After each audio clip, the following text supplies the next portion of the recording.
Canada's AI Minister, Evan Solomon, he signed a non-binding memorandum of understanding with UAE's Minister of Investment, Mohammed Hassan Al-Suwadi, in Dubai recently. Now, this is a non-binding deal for eyeing data center investments. A little late to the party, but hey, it's a good step in the right direction. Attracting Emirati capital for Canadian infrastructure is good, particularly around data centers, powered by obviously our abundant energy. What do you think about this in terms of how is this going to change the dynamic? It's an interesting opportunity, but so is every single country, a major country in the world, doing the exact same strategy. And part of the challenge is everyone's looking for capital to fund their own sovereign data projects as well. So we'll see, but I'll be cheerleading if any of this actually executes.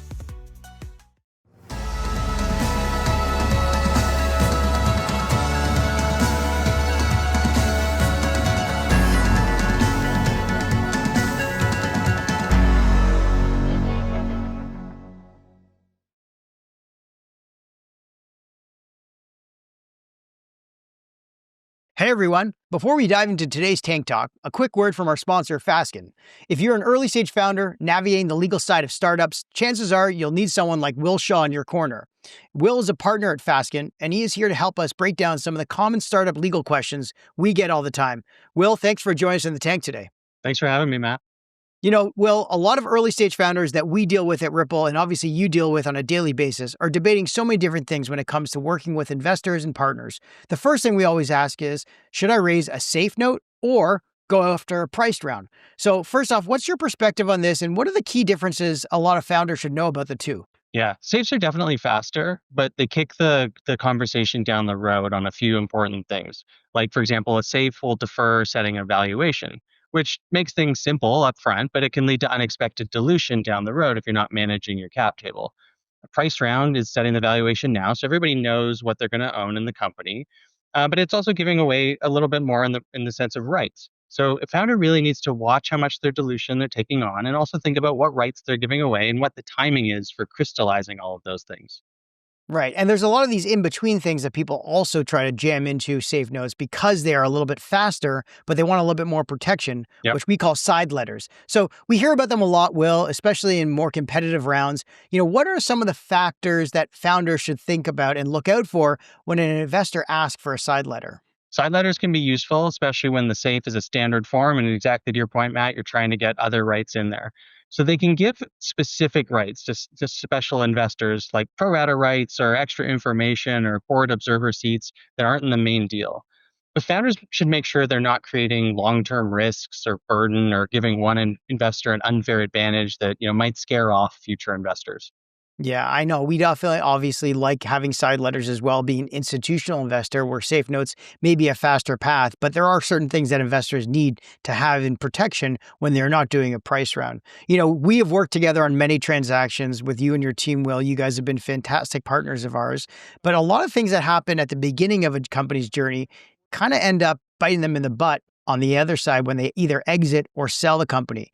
Many think about acqui-hires or M&A transactions, and we all face it. Not every company is going to go public. They often get acquired early and go through these acqui-hire scenarios. What are some of the things that founders should think about from a legal standpoint, if they're going forward with an acqui-hire or some type of M&A transaction? Just start early. Keep track of your documents as you're going through things. Make sure they're in a data room. Make sure your IP is properly assigned. You make sure your contracts are clean. There are a lot of things that are simple to do at the time, but are really difficult to fix later on. And an acquirer is going to dig into everything, especially IP, the team agreements. If those aren't buttoned up, you're going to lose a lot of leverage and you may end up killing the deal. Yeah, these are awesome insights, Will. Thank you so much to you and the Fasken team for supporting Tank Talks. All right, now let's get into today's episode.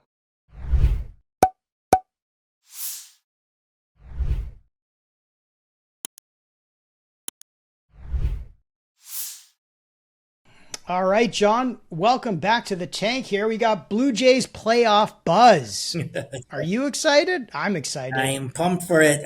I got to tell you, I'm one of the bandwagon jumpers for sure. Oh, everybody is somewhat of a bandwagon jumper. I mean, these Blue Jays, them Blue Jays are definitely making a charge through these playoffs, climbing, mountain after mountain. But let's just not be so overly underdog on this team. They are the top 5 highest paying salaries for their, amount of money they're spending is 250 million.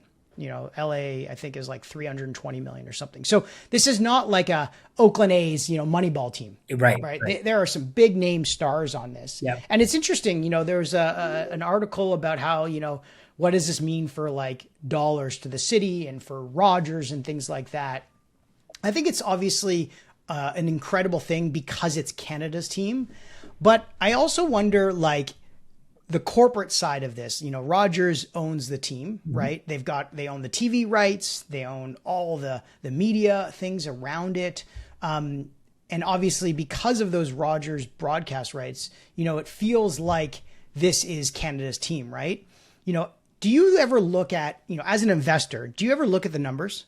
Do you ever like question, like, what is the success of the valuation of a franchise like this for these types of runs? Because then you look at teams like, I don't know, the Yankees, they're always still the number one, right. Or the Leafs, who are shit, they're still one of the highest valued franchises. So like, I wonder how much winning in 1 year really determines the valuation of a franchise. I can tell you that, I'll use hockey as the analogy.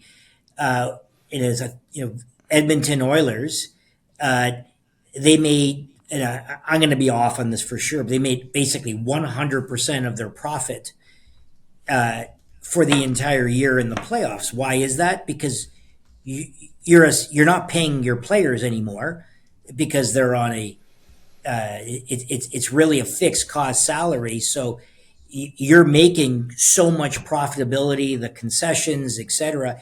And for a team like Edmonton, where in hockey you don't have the big television contracts, whereas in baseball, why do the Yankees and LA Dodgers make so much money? Because they have their big TV contracts. So whether they do well in the season or not, it's not that it doesn't matter, but they're well insulated. So in Canada here, we're seeing, I don't know what the benefit will be financially ultimately to Rogers, but it's a damn good question. I'd like to wait a quarter after this and just to see what happened to the profitability. Now, I think the only thing is with the Blue Jays is it's not Rogers Communications that owns it. I thought it was the Rogers family. I could be wrong on that. So I'm not sure it's going to show up anywhere. Yeah. It's interesting. It's funny how you say, like, it's the regular season that you kind of pay for as an owner, and then whatever on top is gravy, from a playoffs perspective. But as a fan, it really sucks because as a season ticket holder that we are for the Leafs, you have to pay for the entire season up front in the summertime ahead of the season starting in like, September, October, inclusive of the playoffs and the Stanley Cup. And you get no interest on it. It's money you just basically give to MLSE. And then if they don't make the playoffs, which often happens with the Leafs, you get the chance to roll it over. Talk about a good arbitrage for them. Isn't that fantastic? Free cash flow. That's right. Well, the other thing that I thought was interesting, just wrapping up on the Jays, our friend John Love put out an interesting post on LinkedIn saying the fun fact is that you can go to a World Series game in Los Angeles at Dodger Stadium for $883 on StubHub, plus a round-trip flight and a one-night stay at a 4-star hotel for about $1,500. This is all in Canadian dollars, for a total cost of $2,354. To go to one game at Rogers Center is $2,600 for one ticket. So it's cheaper to go and have a flight to LA, stay in a hotel, and have a great time at the Dodger Stadium than it is to buy a ticket in your own city. That's hilarious. Nice. Well, moving on, John, we were about 2 weeks away from the federal budget coming out, and we're hoping to see some hopefully positive news coming around here. Yep. Obviously, I put out the Build Canada memo regarding obviously changes to the lifetime capital gains exemptions and different proposals around the Canadian entrepreneurs incentives, comparing it to qualified small business stock. We had our friends over at Leaders Fund, David Stein and Gideon over there, being in Ottawa this past week, talking in front of Parliament, testifying before the Standing Committee on Industry and Technology, addressing this sort of flight of capital and IP and kind of talent leaving, going down to the States. They had a great comment, actually. It was really interesting. I listened to it. It was like, imagine the greatest students at Harvard and MIT graduated from MIT and came to Canada to build their companies. How do you think the US would react to that? Right. They would be up in arms doing everything they can to keep that talent and IP back in Boston, Cambridge, and the rest of the US. What do you think about the budget coming out in a couple of weeks? What are you hoping to see? Well, let me first say I think this budget is going to be really a make or break budget for the Liberal government, in that people are waiting for this time to really see, number one, how bad, or I was going to say how good or bad, but probably how bad is the state of finances for Canada. And I think there's going to be a lot of discussion around that. But I also think that they've done a good job of bracing people that we will have to make investments for the future. And this is where the positive aspects are. And where are those investments? I am expecting a fair amount of discussion in energy, resources, but I'm hoping some great things from an innovation perspective. The areas that I've been closer to was reform on the R&D tax credit, some of the AI consultations, and financial services related, whether it's open banking or on the stable coin. So I think we're going to see some good, or I hope to see some good ideas, but it is going to be constrained by the reality that we're in a very poor fiscal position, and I think it's going to be balanced with some cost cutting. So this is not an easy budget by any stretch, but I do think the credibility of the Liberal government is going to be at stake on this, only because we haven't seen a budget in so bloody long. And I think people are like, look, how bad is it? It's interesting. It's like there's so many low-hanging fruit ideas that people have been putting out there, yourself, myself, Build Canada, out there in the open for them to consider. I've never seen more great ideas, honestly, Yes. for this government to take on. But your point is absolutely correct, which is like, no matter how good the ideas are, because of how bad their fiscal position is right now, they can't do anything until they solve that and come to terms with what situation they're in, right? Yeah, this is what concerns me. Now, I will say, after, frankly, honestly, 10 years of massive frustration and banging my head against the wall, I am pleased with the amount of listening of the ideas and actually engagement of the ideas, and frankly, even talking about it. What I just don't know is, how does that convert into actually action? I mean, absolutely, John. I think the greatest thing you said is that there is listening happening and some action actually happening. Speaking of which, on the open banking side, Bank of Canada registered its first wave of payment service providers, a major boost to Canada's fintech sector, right? Yep. So Bank of Canada basically unveiled its first 300 registered payment service providers, PSPs, under their new Retail Payment Activities Act. Yes. Basically effective September 8th. And there's obviously big names like Wealthsimple, Coho, Brim, Halcyon, Shopify's payment arm even as well, with over 1,500 more applications pending from companies like Clio and Float. So this registration obviously puts them in a bucket where they can stop using other people's third parties' rails and start processing directly themselves. Obviously, there's stricter rules and operational risks, fund safeguarding and annual reporting, stuff like that. But this does unlock basically direct access to payment rails, bypassing traditional bank partnerships and their fees. Yes. So this is a good start. This is, so one of the big things that they have said is promoting financial services competition.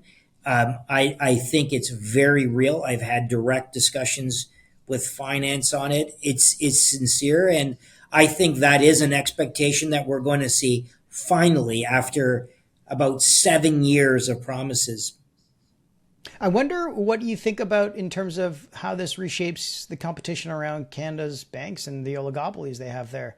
Do you think this will kind of spur the long delayed open banking rollout and wake the banks up? Or do you think they've known this was coming for a while and they're just accepting it? What are they going to do? Yeah, no, I think that when I've spoken to some of the bank CEOs, that they're accepting it from the perspective of uh, the increasing technology is good for everyone. No, at the end of the day, people have to remember the advantages of the bank really has is trust. They have trust, they have distribution, and they have liquidity of capital.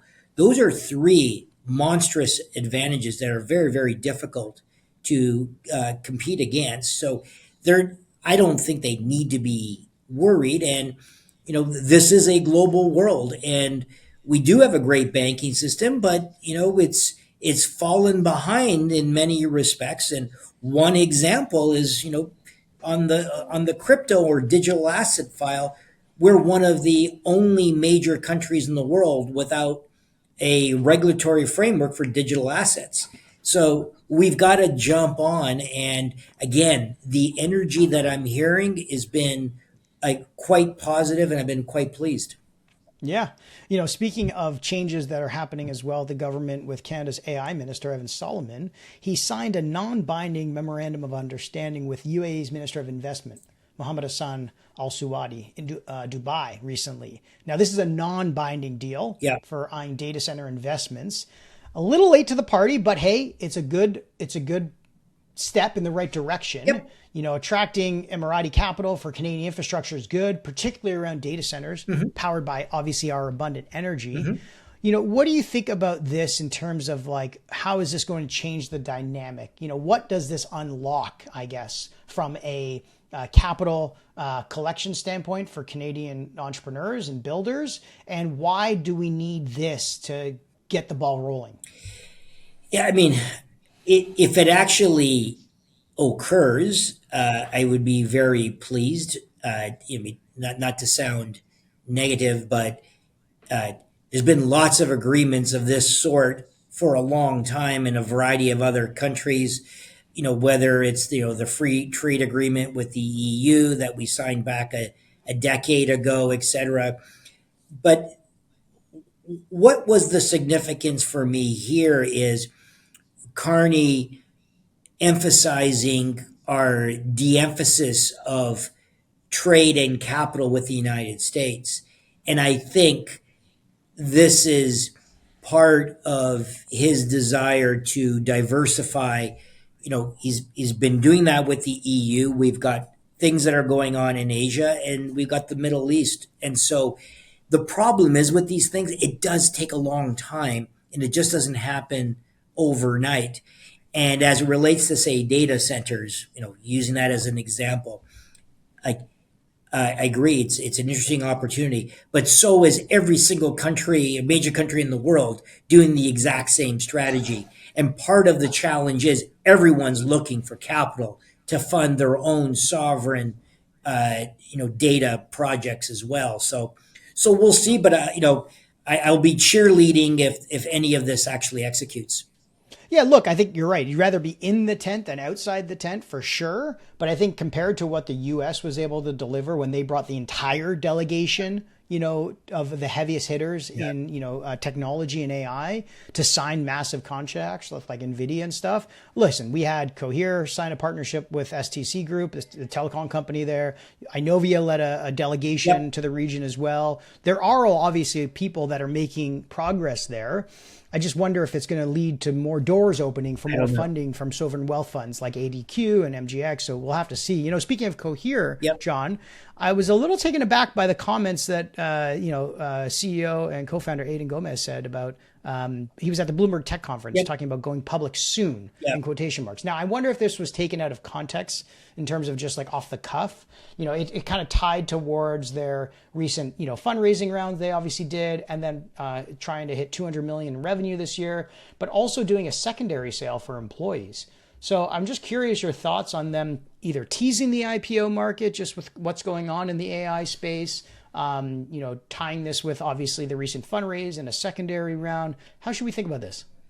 Well, Yeah, I mean, in a traditional sense, you and I would likely conclude, well, that is absolutely too early because it wouldn't have the necessary financial metrics that we would normally expect. But I'm sure they're looking also in places like in the United States where you and I talked about Fermi America, that I don't know, its market cap is now 15-16 billion dollars, and it has a leasehold agreement for raw land to build a data center, and it's worth $16 billion. And I'm sure maybe trying to capture a little bit of the hype on the AI cycle. But as you and I know, those windows of those hype cycles open and close,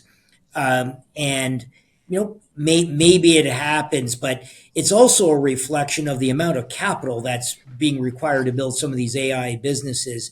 And Mhm. chasing private capital is very difficult. It definitely was shocking to hear, only because you have companies like OpenAI not going public. You have companies like Perplexity or Anthropic or even Stripe not going public. And with the numbers that have been reported on those companies, you would say, like, oh, if they're not, like, how could someone like a Cohere? And timing that window is extremely Yeah, hard to do, right? You could have everything lined up, and then really all of a hard. sudden, You should something never happens, and time an IP. no. Basically, never time it. So that's why I think it was taken out of context, maybe, and Yep. this Could, article was sort of written off the cuff a bit. could So very I well don't think be. that. Could Yeah, very I well think be. that's what we have to say on that one. And then the last one here is the lawsuits piling up on the antitrust side. We saw obviously Sora get into trouble with Hollywood, and Bryan Cranston, the actor from Breaking Bad, Yep. saying his likeness was being used. We've also still got Perplexity in the news here, scraping Reddit's pages for their own models and stuff like that, and they're going back and forth. In fact, Perplexity wrote on their own subreddit page on Reddit, clapping back at Reddit, after being hit with this lawsuit over alleged unauthorized use of Reddit's content. I guess my question to you on all of this licensed versus unlicensed content usage in AI model building is, if, let's say, everybody plays by the rules and there's like a really good way of managing the legal side of Hmm. licensing content, but then you've got actors in China and other adversary countries using it illegally, and their Yep. models end up outperforming and doing Yep. better. Yep. What happens then? Yeah. No, we if we go back to your Tank Talks way back machine, like how long ago did you and I were scratching our heads on the whole IP issue? You're number one. I never understood how they were getting away with not dealing with the IP, and you're seeing some interesting partnerships arise. But I agree with you.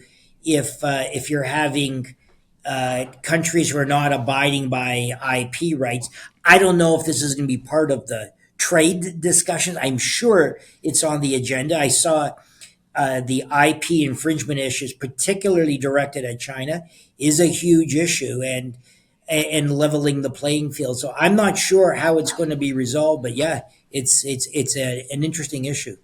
I think from an investor's perspective, this is where, like, data labeling and data licensing battles and valuations will be creating new opportunities. We have companies in our own portfolio Yeah. that are performing incredibly well on their own private data labeling businesses, Yeah. that are massively undervalued, and they're going to become very valuable to their customer bases. But then you've also got, like, alternative data sources and stuff like that. But at the end of the day, it might all just go to the tech giants who have the money to pay for the licensing. And then you end up kind of getting screwed over, where, like, the biggest players who have the biggest pocketbooks pay for the licensing content. Their models become the best. And then you have no chance as a startup to be in the game because you can't get access to these licensing rights. Yeah. I think what you just described reinforces there's going to be a rule of three, because it's going to be so complex and only a few players are going to be able to afford to Yeah. manage that whole issue. We'll have to see. Until next time, John, go Right. Jays, go. All right. Take care. Bye bye.